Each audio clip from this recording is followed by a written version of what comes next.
ఎవరి ఆలోచనలు ఇవన్నీ కూడా? బుద్ధి లేని వారి యొక్క ఆలోచనలు ఇవన్నీ. బుద్ధి లేని కన్యకలు అదే చేశారు.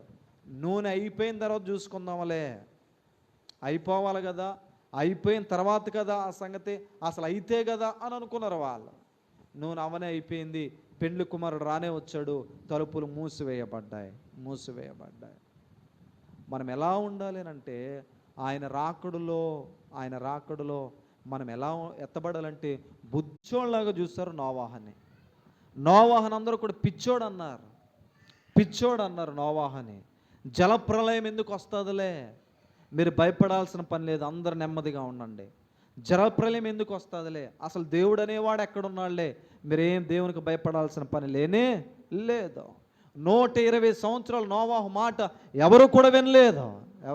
ఒకరోజు రానే వచ్చింది, జలప్రలయంలో వారందరూ కూడా కొట్టుకుపోయారు.